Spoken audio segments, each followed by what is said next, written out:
Thank you very much. I'll request everyone here to settle down and the doors to be closed.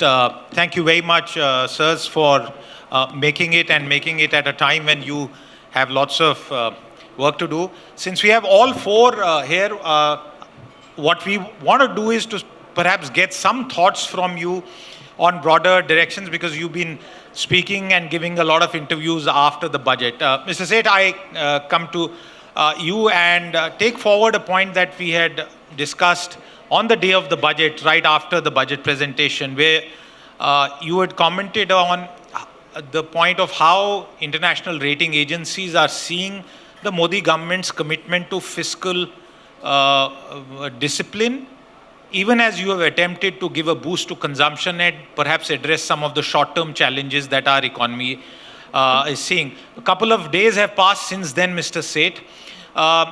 Do you think the message by now should have been heard by all the rating agencies and they should have been able to digest all the fine print? Certainly, but sovereign credit rating agencies take their own time to assimilate the information, do a very extensive work, and then come out. In our conversation with them, and it is a year-long conversation, what we hear from them, they would like to see enough buffers with the government so as to be ready for the next crisis. Something which Government of India had done between 2014 to 19 had brought down debt to GDP ratio very significantly. As a result, there was enough buffer when the crisis, once-in-a-century crisis, COVID came. They would like to see that happen, and that happen pretty fast. At the same time, government will have to balance the growth objective, that the consolidation is paced out over a period of time. So I'm pretty satisfied that the message has been heard, and we have seen in the past year and a half or two, there have been an upgrade of the outlook.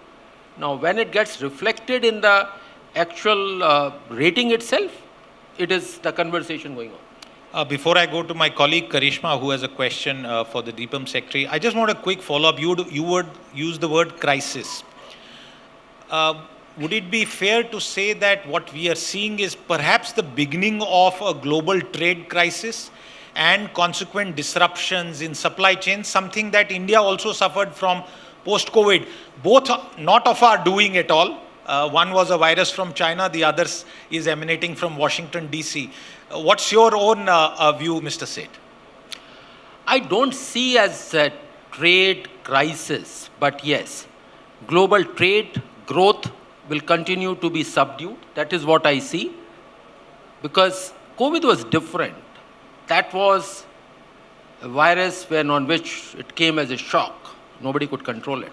Even the 2008 crisis, which was the risks were building up, nobody could see that risks are building up, it came into that. But going by that, while each country take decisions in its own assessment, what is best for that country and for citizens of that country, everybody is a rational entity. So no country will take it to an extent where it creates problem, it creates a crisis situation. So while positioning may happen, some action may happen, counter-action may happen, but it will not be a crisis. That is my assessment. Mr. Chawla, in the past few days, especially when we've been talking to Finance Minister and also you during the press conference of budget, a big question has been if the disinvestment policy has been put on a back burner. Now, while you've clarified that it is not, it is certain that there has been a change, a vision change in how you're pursuing the policy. So now, if I understand right, you're going to revive the companies before selling them.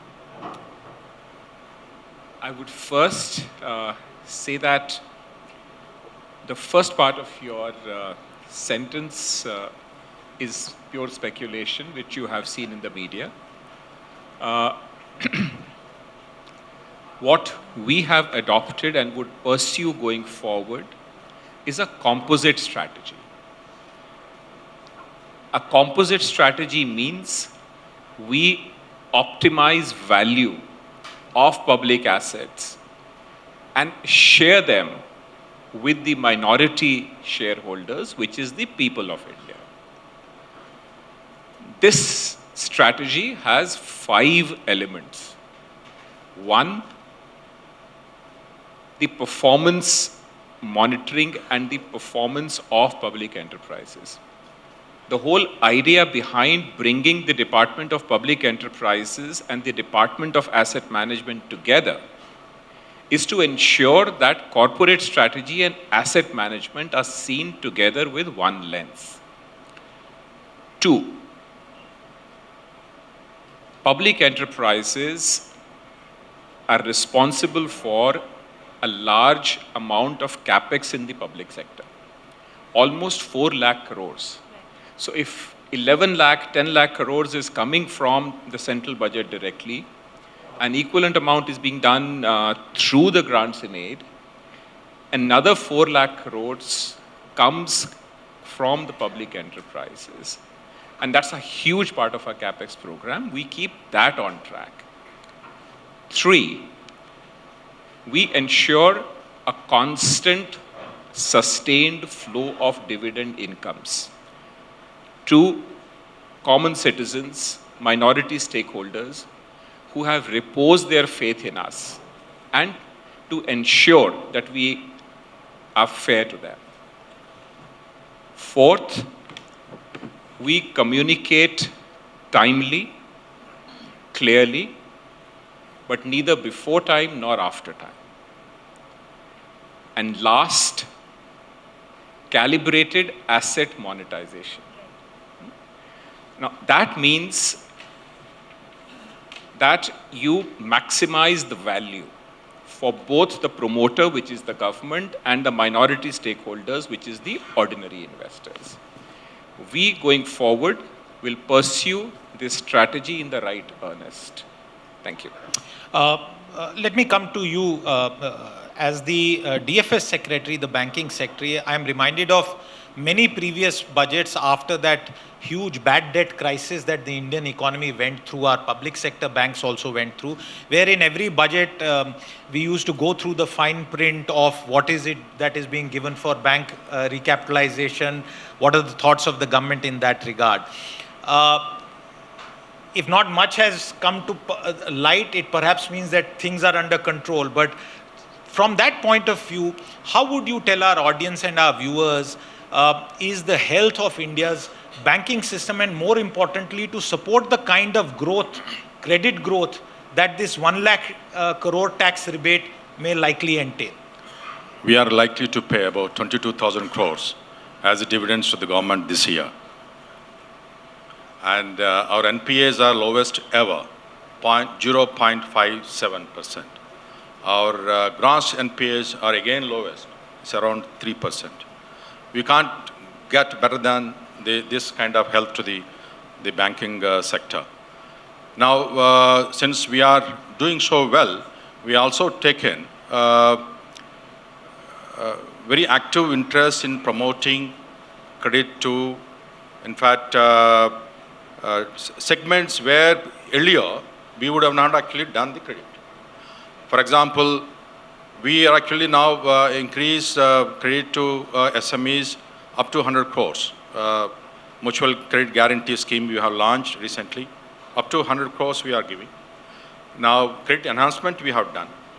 And we also giving with the credit guarantee the scholarships to the students, including the foreign studies. We give to anybody who's admitted abroad, we give the scholarship without collateral thing. That is guaranteed by the government credit guarantee scheme. This year we have announced PCE, partial credit enhancement facility for corporate sector from the NAFID. And for the KCC, Kisan credit cards, again we have enhanced from 3 to 5 lakh without collateral, any collateral. And all these measures are intended to provide more credit to the segments which are needed most, and also promote investment and also employment in the country. One quick follow-up. If there are concerns around credit growth, there are also concerns around deposit growth in the banks. The banking system has been saying that there needs to be something that is done in terms of tax treatment to reduce the differential between fixed deposits, which are a source of capital for our banking system versus mutual funds. Not much was done with that. Is that an issue that has come to your attention? You have spent time on it? I have not spent much time on that because ultimately, as the society becomes more financially literate, everybody, including you and me, would like to keep our money in the fixed deposit. Okay, we don't keep it in the current account or savings account, where the interest is lower compared to mutual funds or long-term investment plans. So I think banks need to look at mobilizing more resources from non-traditional ways of doing it. This is how the banking industry developed, and it will develop. As citizens become much more literate financially, we don't want to keep in accounts where we don't get anything. Now, as I said, the tax relief the government has provided, we would, I think, likely because of, our assumptions indicate that we may get a bump anywhere between 42 to 45,000 crores into the deposits, which will enable the banks to lend more during this year. I wonder whether Mr. Seth likes the sound of that number, 50,000 crore going into banking deposits. So who is going to spend? Because the larger message of the budget has been go out and spend, drive up consumption and the economy. Even if people save that money, just look at this one. Somebody earning 1 lakh a month gets a extra 80,000 in a year, is about 7,000-8,000 rupees a month. Perhaps will go and spend that money, whatever feels like. But somebody having an income of 3 lakh, 4 lakh per month, getting 1 lakh rupees in a year, doesn't have that need for spending. Perhaps will save somewhere. So I'm not jumping into that number, but that money remains with the bank will lend it and do it. So here, yes, the idea is that let this 1 lakh crore would be available with the taxpayers, especially the middle class. Let them decide whatever is their priority. Now, if you can just take a quick time on your earlier question, should government be, through fiscal policy, be deciding or rather prompting any particular savings mode? That is very clear. Government policy is neutral to where the saving should be deployed. Somebody going to the stock market takes a risk and obviously at times get the higher return, at times not so higher return. In a bank, principal is always safe, but the returns obviously will be moderate. So that question that government should be a tax break for savings in a bank, banks have to rather compete, and they have been doing so by increasing their interest rate and through a better service. If I can just complement that, see since the large tax relief is there are two tax reliefs. I think everybody is focusing on 12 lakhs, but there is also senior citizens, those who keep the account. They get about 50,000 separately. Both the thing together, if they keep it in the banks, deposits, it's fine. Banks will lend more. Okay, if they consume, that is also good for the industry.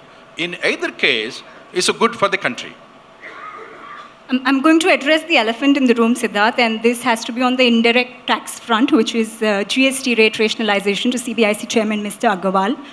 So in the past few interactions that we have had, and I was also where you were speaking to the Industry Inc. people from CII and FICCI, all of them asking you for some relief on GST rate rationalization.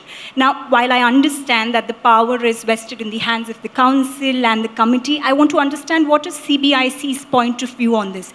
You've been vocal about it, that we need merger of slabs, we need simpler taxation.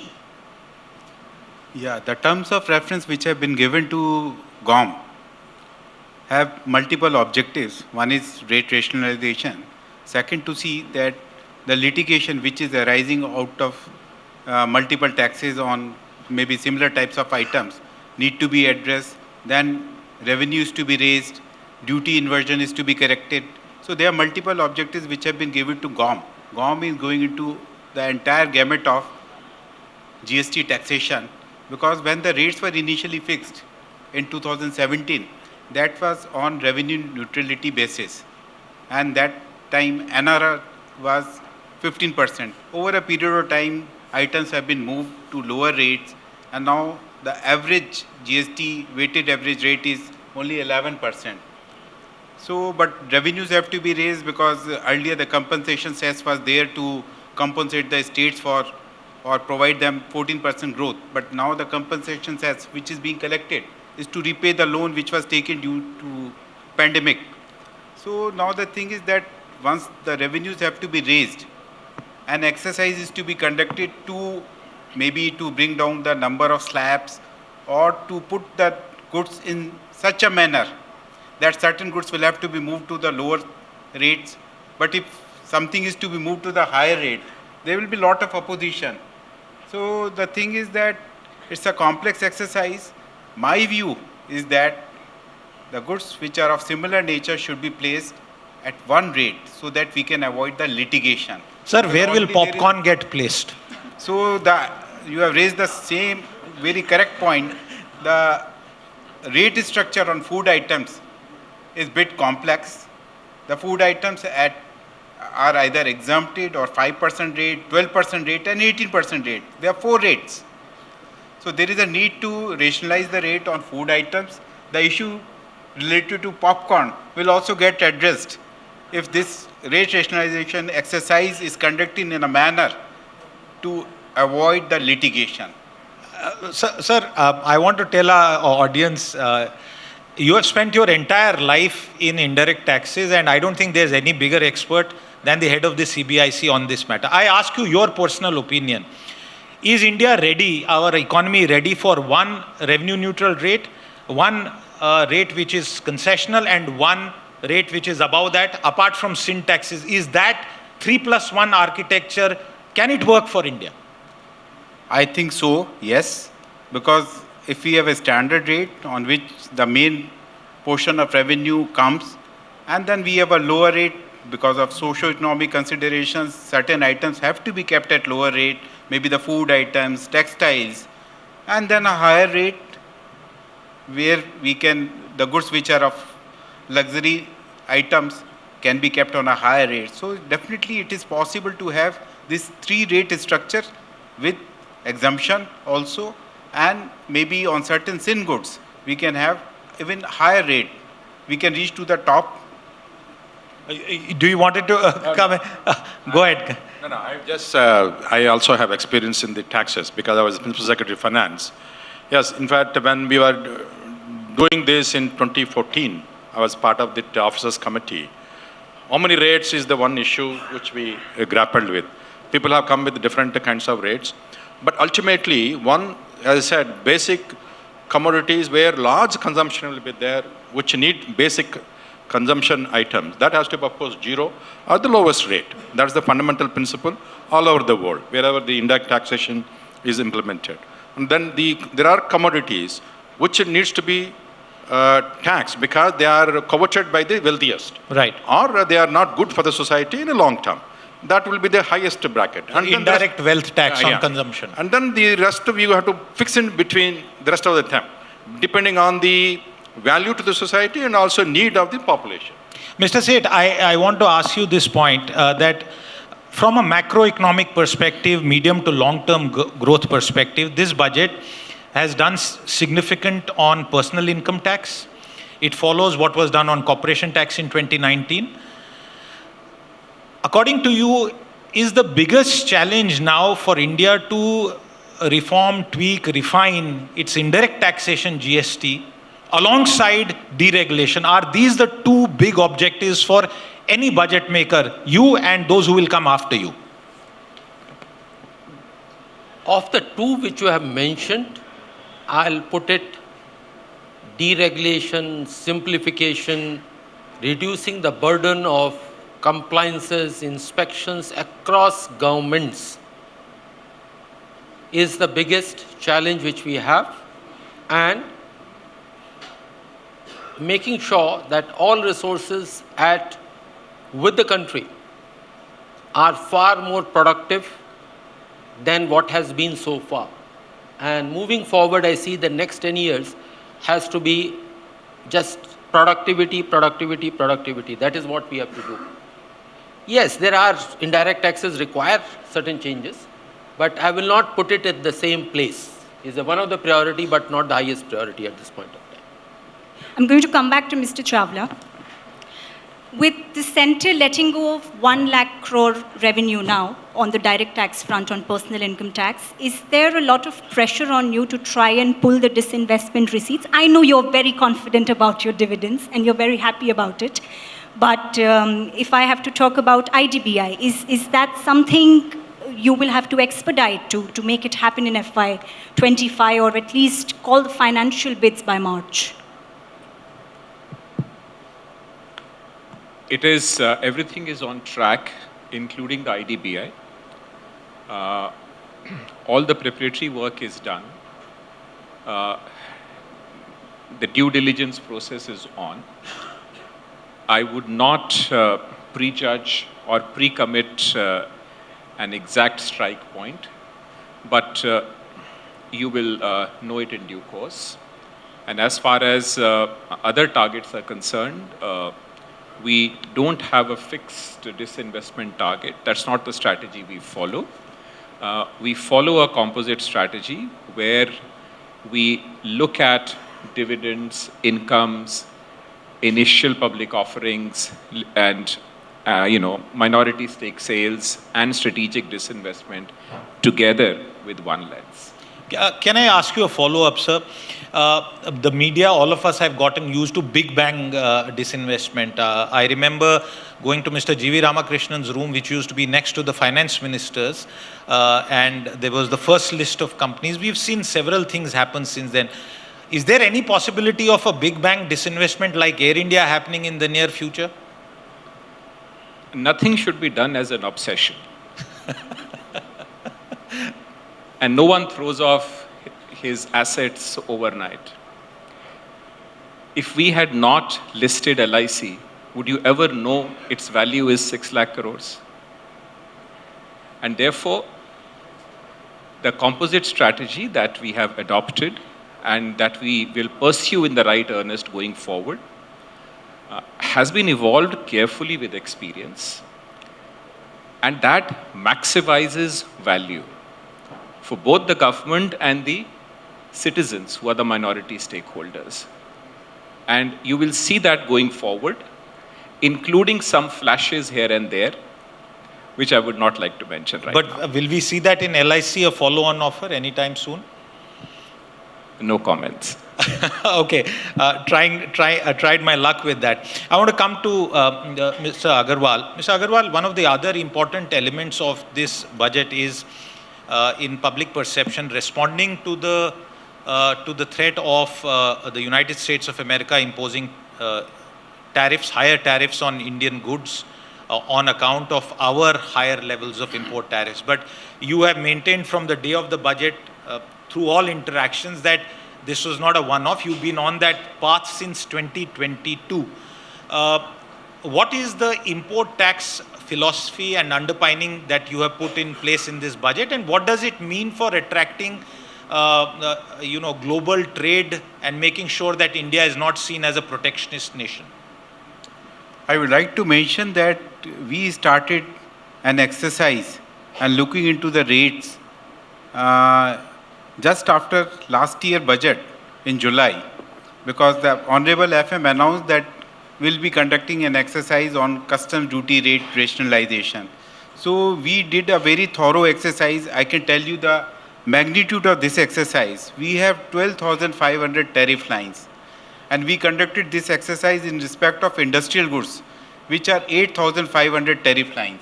So that shows the magnitude of this exercise. We identified the rates on which most of the tariff items are located. These are between a narrow band of 0 to 10%. So it is not very high rate. So almost 80% items are located on these tariff rates. Only few items are there where the rates are very high, which were creating an impression that in India tariff rates are very high. Say, people may say that India has a tariff rate of 150%. But if you look into that tariff rate, there is only one item. So we did one exercise in which we brought down the rates which were above 70% to the rate of 70%, which were above between 70 to 20%. Those were brought down to 20%. But we did not want that industry should feel any major shock. So we kept EIDC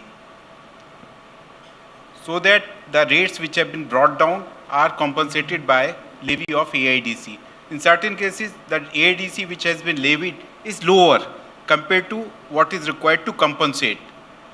So that is to correct the optics about the rate structure in India.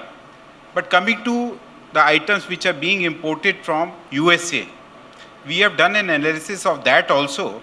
The top commodities which are imported from USA, the topmost commodity is crude, petroleum oil, then LNG, coal, then diamonds.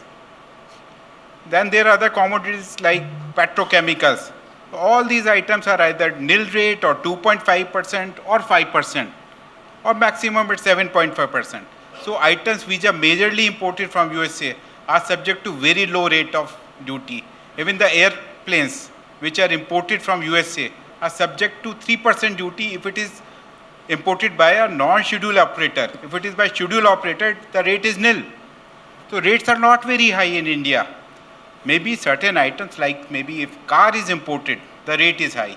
Motorcycle is imported, rate is 50%. Though we kept the tariff rate at 100%. There also we did the correction. We brought the tariff rate also to a lower level. So this exercise has been conducted, keeping in view that we have to correct the narrative also about the rate structure in India. Optics have to be changed, and we should not be drawing flag where we have only very few items on high tariff rates. So this exercise has resulted in that rationalization. In addition to that, we have done simplification also. Right. So certain items were leviable to cess as well as surcharge, and of course BCD also. So what has been done in this exercise, that wherever surcharge was also charged, where there is cess, so we exempted surcharge on such items. So there are 82 such tariff lines. So that exercise has also been undertaken, completed in a very time-bound manner. Thank you very much for that very detailed explanation. What I'll also do, as Karishma asked another question, is to request my colleagues here, Surabhi, Shailendra Bhatnagar, Chetan, any other colleagues for questions. Karishma has one question, and then we'll go across to our colleagues for their questions to the budget makers. Karishma. My question is to Secretary DEA, Mr. Ajay Seth. Sir, on the cryptocurrency front, the regulations, you are smiling. Well, the regulations are, of course, seeing a lot of change globally, especially what is happening in the US and other such countries that are now looking up to it on the legal front. I know that DA is working on a cryptocurrency paper. What are the contours of it? Are you still discussing with the FSB, IMF on it? Certainly, during India's presidency of G20 2023, when we could succeed in building a consensus on a framework that how one should go about deciding one's policies, the stance of various jurisdictions was well known and there was no shift. But what we find in about last 12 months or so, more than one jurisdiction have changed their stance very significantly. One, using crypto assets as a stable coin, and now that has a significant risk for emerging economies like India.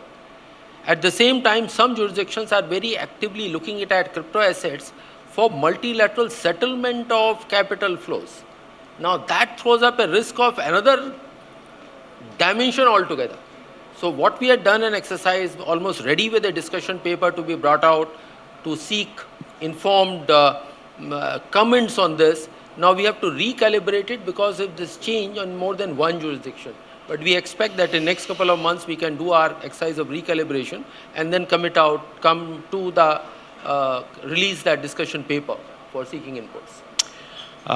My colleague Surabhi, the economy editor of Business Today, has a question. Surabhi, go ahead.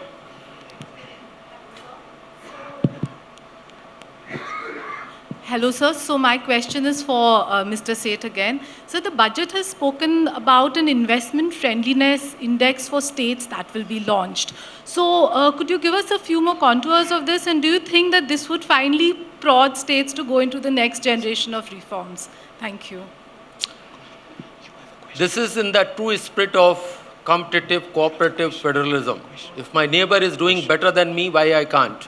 And if you can draw in a lighter vein, 90s, that not the younger lot in this audience today, but those who were grown enough in the 90s, used to be a Surf Excel advertisement of Lalita ji, uski sadi meri sadi se safed kaise. So if one state can do, why it can't? It is not just a question of a competitiveness, it's also a question of learning from each other. What has worked in one state can work in another state. So that's really an idea that getting into this, that when we talk about India as an attractive destination, it is Government of India and the state government and the local bodies getting the things right there. So sharing best practices, and out of those best practices, what kind of a regulations build up a investor friendly or investment friendliness index. And the Niti Aayog has done huge amount of work. My sense is by mid of current year, 2025, they would be ready to release it. Thank you. Okay, Rumki Majumdar, economist from Deloitte, is here. She has a question. Go ahead, Rumki. Yeah, go ahead. Yeah. Good evening, everyone. I have a question for the from a capital gains perspective. We have seen the retail participation in the capital market has been very good. And we are also seeing financialization of savings. So a lot of households, middle income people are now channelizing their money into capital market, and that adds to resources for investments. Any benefits to them so that they can help in boosting these savings towards secondary market, and we will see more money flowing into that segment? Any policies coming that way? So budget has just been presented, and 3 days after the budget, asking for what is far lower than what the tax on incomes are. And what the rationalization happened in the last budget, in the July budget, was to rationalize between long term and a short term. So that exercise, to my mind, has been completed. And rather, one should expect stability of that piece moving forward. One more question for the panel here. My colleague, the editor of Money Today, Tina. Hello, sir. Sir, my question is on NPS, because it's a blue-eyed baby of the government. Because under new tax regime, you have a deduction for NPS. But the reality is there is deduction available for EPFO under the old scheme, and it is not widely available for the employees, for the corporate sector. So what plan do you have to make this corporate NPS widely available for employees so that they can take deduction under the NPS, under the new pension scheme, under the new tax regime, sorry? I have to seek pardon. I would not like in an open forum to hazard a guess on which I am not 100% sure. Direct taxation, this piece, I will not be up to date. Okay. Let me come back to Karishma. Go ahead. Yeah. I have a question for Secretary DFS, and this is on the 100% FDI and insurance sector. So tell me, what is your expectation on the capital inflows and the growth that you're estimating for the market with this decision? It was long pending. As I said, since 2020 to 2024, the total FDI flow into country in the insurance sector is about 82,000 crores. Because of not just FDI ceiling, but also other guardrails we have placed for investment and also repatriation of the dividends. Now, I think as we have a saying in Telugu, we can't talk about the naming the child before the marriage. Now we have only announced, the Honorable Finance Minister announced the proposal into the Parliament, and we will get it approved in the Parliament. This is a law. And then we can think about how much FDI actually will flow into the country. Very clearly, this budget has many points in the fine print. One of the fine print points that we should all pay attention to is the new employment generation scheme. 10,000 crore last year. There was an amount that wasn't spent because of the period, but it's been enhanced to 20,000 crore under the new employment generation scheme head, and that's a substantial amount. There are many other points to discuss, but I'm going to end this session here with the budget makers of Budget 25-26. Clearly a historic budget. It has delivered on many fronts, yet the aspirations of a country of 1.4 billion are perhaps far more, and the budget makers are always under that pressure. But thank you very much for taking out the time to the entire panel, and a warm round of applause for all the secretaries involved in this very complex exercise. Thank you very much, sir. Thank you. Thank you. Thank you so much, Siddharth and Karishma. And thank you so much, Honorable Secretaries. Mr.